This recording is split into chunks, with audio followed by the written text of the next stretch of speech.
Assalamualaikum warahmatullahi wabarakatuh. Hai para pencinta catur dan para catur mania, selamat datang kembali di Legenda Catur Dunia. Pastinya kalian para pendukung Carlsen cukup bahagia pagi ini kawan, karena tadi malam Carlsen menang kembali. Sekarang skor kedudukan keunggulan bagi Carlsen 2 game kawan, 5-3. Dan seperti apa sih permainan tadi malam yang membuat Carlsen begitu sangat perkasa di game ke-8 ini? Sebelum memasuki rest day yang ketiga, kita langsung saja ke atas papan dan apa yang kita dapat dari permainan kedua pemain tadi malam kawan.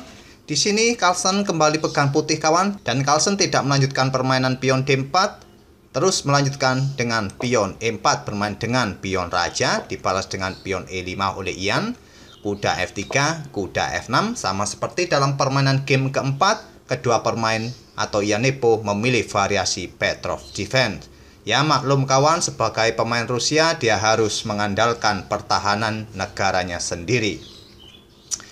Pada game keempat kawan, Magnus Carlsen memilih jalur tradisional atau jalur klasik kuda pukul pion E5. Tapi kali ini Magnus Carlsen bermain dengan variasi pion D4 langsung menyerang pion pusat. Ini adalah variasi standard attack, dan di sini Ian Nepomuk pukul pion E4 dengan kuda, dibalas dengan gajah D3 sekaligus persiapan untuk rokade pendek, juga mengancam kuda dilindungi oleh pion D5. Carlsen pukul pion E5 dan hitam atau Ian Nepomuk melanjutkan kuda D7 menantang kuda putih. Jika tadi kawan mengembangkan kudanya ke peta C6, maka struktur pion kalian akan rusak. Jadi Ian Nepomuk melangkahkan kudanya ke peta D7, langsung diterima, dipukul balik oleh gajah.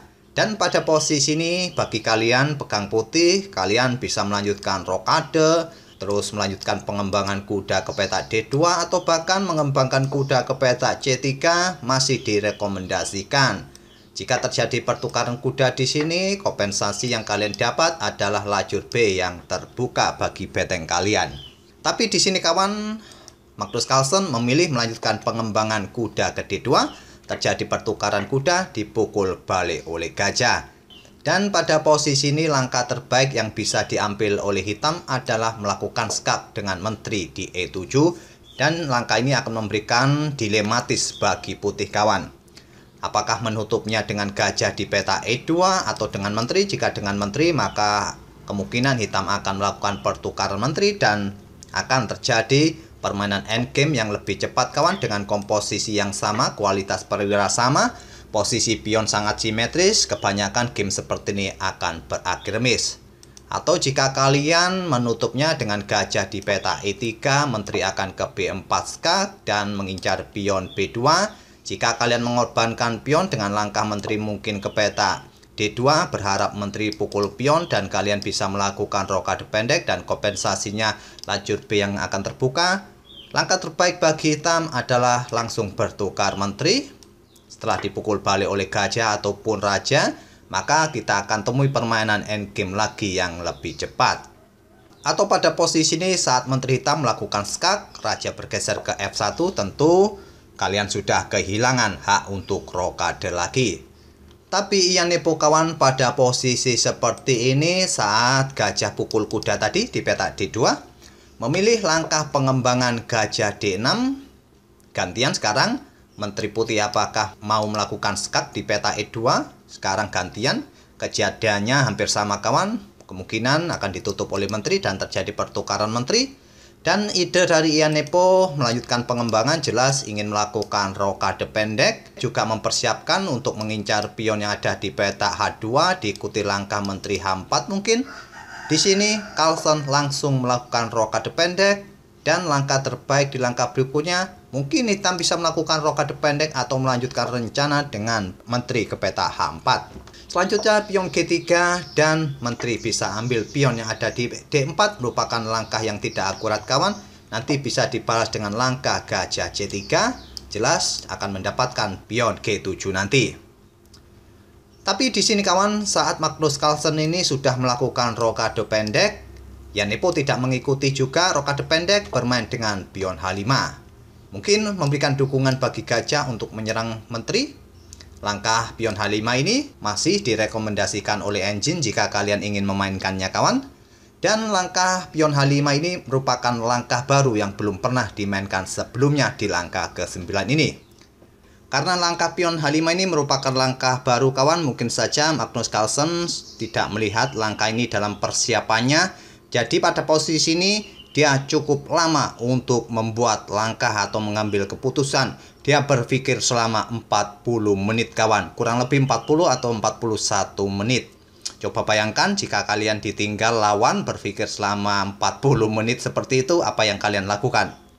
Mungkin kalian akan ke warung kopi, ngopi dulu, atau ngantar cewek ke tempat kerjanya, atau ngantar ke kuliah. Bisa jadi kalian lakukan cukup waktu dengan 40 menit itu. Di sini Carlsen akhirnya memutuskan untuk menggeser menteri ke peta E1 skak. Di sini kalian mempunyai banyak pilihan untuk melangkah, apakah menutup dengan menteri, dengan gajah di peta E6 atau gajah di peta E7, atau bergeser ke peta F1. Saya tidak lagi menunjukkan apa konsekuensinya variasi-variasi ini. Kita lanjut ke game aslinya. Raja ke F8 oleh Ian Nepo.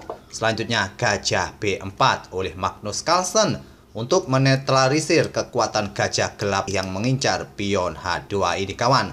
Posisi gajah sudah tidak bisa lagi menghindari pertukaran karena posisinya juga satu diagonal dengan rajanya. Jadi di sini Ian Nepo bermain dengan menteri ke E7, menantang pertukaran menteri terlebih dahulu. Tapi Carlsen mendahului, pukul gajah D6. Menteri tidak bisa pukul menteri putih karena posisinya kena pin. Jadi gajah ini harus dipukul terlebih dahulu. Selanjutnya menteri ke D2, mengkoneksikan kedua betengnya. Persiapan kawan, beteng A ini digeser ke lajur E atau beteng F bisa jadi. Ian Nepo menggeser beteng E8 dan beteng A bergeser ke E1 menantang pertukaran, dan di sini Ian Nepo melanjutkan mengangkat beteng H6-nya. Melakukan pertukaran di lajur E terlebih dahulu bisa jadi pilihan terbaik bagi hitam, tapi Ian Nepo memilih mengangkat beteng H6, dibalas Carlsen dengan menteri G5 untuk memberikan pressure bagi pion H5-nya ini kawan. Jika beteng ini bergeser, tentu pionnya ini akan tewas. Jika di sini menteri mencoba untuk menantang pertukaran, pion di peta D5 ini akan tewas dan tentu akan mengancam beberapa pion di sayap menteri nanti. Dibalas dengan pion C6 terlebih dahulu untuk melindungi pion pusat. Sekarang beteng pukul beteng lanjut Carlsen, bertukar beteng dipukul balik oleh gajah, dan beteng ke E1 tetap memberikan kontrol penuh di lajur yang terbuka ini. Di sini menteri ke F6 menantang pertukaran, tantangan ditolak. Menteri ke E3 mengancam gajah, gajah ke D7, selanjutnya pion H3 untuk memberikan kontrol di peta G4, dibalas dengan pion H4, selanjutnya pion C4. Magnus Carlsen ingin membuka diagonal terang ini kawan. Jika tantangan diterima, pion pukul pion, nanti gajah akan berada di diagonal terang yang cukup mengganggu nantinya bagi hitam. Sebetulnya ide pion C4 ini kurang bagus menurut engine. Tapi di sini kawan, Ian Nepo langsung menerima tantangan ini, dipukul balik oleh gajah, dan posisi gajah ini sekarang cukup mengganggu kawan di diagonal terang ini. Dan di langkah berikutnya sayangnya Ian Nepo merespon dengan langkah yang tidak akurat kawan. Dia bermain dengan pion B5. Sudah jelas-jelas pada posisi ini tadi kawan, diagonal gelap ini terbuka bagi menteri putih dan nanti bisa mendapatkan pion yang di peta A7. Tapi ancaman ini tidak diantisipasi dengan baik oleh Ian Nepo. Memang pion B5 ini terlihat logis untuk menyerang gajah peta terang putih. Tapi respon dari Magnus Carlsen dengan menteri ke A3 ini cukup kuat kawan. Dan posisi raja sekarang kena skak. Apabila kalian mencoba menutupnya dengan langkah menteri di peta D6, simple. Menteri akan pukul pion yang ada di peta A7 dan memberikan ancaman skak mat jika kalian ambil gajah ini. Tapi di sini tadi Ian Nepo merespon dengan langkah raja bergeser ke peta G8. Sekarang Carlsen ambil pion yang ada di peta A7. Hitam bisa pukul gajah putih, tapi menteri putih juga akan mendapatkan gajah hitam. Di sini menteri bergerak ke D8 melindungi gajah terlebih dahulu. Gajah putih mundur ke B3. Selanjutnya beteng bergerak ke D6, kembali membuat langkah kesalahan kawan, langkah blunder. Incaran beteng ini jelas, pion yang ada di peta D4. Mungkin nanti gajah ini bergerak untuk membuka serangan bagi pion ini kawan.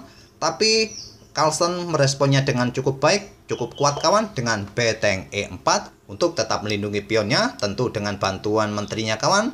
Dan posisi beteng ini juga mengincar pion yang ada di H4.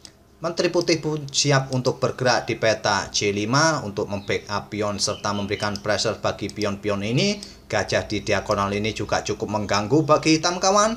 Dan di sini Ian Nepo melanjutkan dengan langkah gajah E6 menantang pertukaran gajah yang cukup mengganggu di diagonal ini. Simple di sini kawan, setelah unggul satu pion saja kawan, Carlsen sudah yakin untuk memulai permainan endgame di langkah ke-27-nya ini. Dan kita temui permainan endgame dengan keunggulan Carlsen hanya satu pion. Tapi seperti yang kita ketahui sekarang, di zaman sekarang ini, Carlsen adalah raja endgame yang sudah tidak perlu dipertanyakan lagi atau tidak perlu didebat lagi. Menteri C5 oleh Carlsen, menteri hitam A5 untuk menyerang pion yang ada di peta A2 ini. Dibalas dengan Carlsen, menteri pukul pion C6, dan menteri hitam bergerak ke E1 skak. Kenapa menteri hitam ini tidak mencoba untuk menghabiskan pion-pion di sayap menteri saja? Maksud Ian Nepo melangkahkan menteri ke E1 skak ini kawan, setelah raja bergerak, dia akan menyeimbangkan jumlah pion di sayap raja, sekaligus berharap dengan adanya bantuan pion H4, dia bisa melakukan skak yang berulang, dan terjadi 3-fold repetition move dan permainan akan beragremis. Tapi tidak semudah itu dan tidak sebodoh itu Magnus Carlsen membiarkan hitam atau Ian Nepo melakukan skak yang berulang di peta G3 ataupun nanti di peta E1. Carlsen di sini melakukan skak terlebih dahulu dan mendapatkan pion E6 setelah raja bergeser. Selanjutnya menteri ke E4 skak untuk tetap berada di lajur E kawan untuk mengontrol peta E1 agar tidak terjadi pengulangan skak oleh hitam. Raja bergerak ke G8 dan pion B3 oleh Carlsen menjaga peta E1 agar tidak terjadi skak yang berulang, tapi dia merelakan pion A2-nya. Menteri ambil pion A2 dan Carlsen melanjutkan menteri E8 skak, raja kembali bergeser. Menteri pukul pion B5 skak dan sekarang hitam tidak mempunyai tempo untuk melakukan skak yang berulang di sini tadi kawan. Di sini menteri kembali ke F2, tetap kawan incarannya adalah ingin mendapatkan remis. Carlsen tidak mengizinkannya, bermain dengan menteri ke peta E5, mengontrol peta G3 serta peta E1, dibalas dengan langkah menteri ke peta B2 mengincar pion. Di sini menteri ke E4 skak, raja ke G8, menteri ke D3. Untuk mengawal pionnya, promosi juga untuk mendapatkan kontrol di peta G3 serta mengawal pion di peta B3. Menteri hitam ke F2 ingin melakukan skak di peta ini. Di sini Carlsen bermain dengan menteri ke C3 untuk mendapatkan kontrol di peta E1 ataupun peta C1 kawan, agar nanti menteri tidak bisa melakukan skak di peta ini dan kembali ke peta C1 ini. Di sini Ian memainkan menteri ke F4 skak, raja mundur, raja hitam ke H7, menteri ke D3 skak, ditutup oleh pion. Selanjutnya menteri ke peta D1 oleh Carlsen. Dan Ian Nepo mendapatkan kesempatan melakukan skak di peta E3, simple raja bergeser. Pion G5, pion D5 oleh Carlsen, segera ingin mendapatkan pionnya segera promosi. Pion G4, Ian Nepo masih belum mau menyerah, ingin menciptakan sebuah ancaman. Pion pukul pion, pion H3 oleh Ian Nepo, di sini menteri ke F3. Di langkah ke-45 ini kawan, Ian Nepo pun menyerah. Walaupun permainan tetap dilanjut dengan pion pukul pion skak bisa dipukul balik oleh Raja Putih. Dan jika kalian ingin melakukan skak yang berulang mungkin dengan menteri ke peta D2, simple kalian bisa sembunyi di peta G3 ataupun peta H3. Coba ke peta H3, menteri skak lagi, raja bergeser, menteri melakukan skak lagi, dan raja bisa ke G2.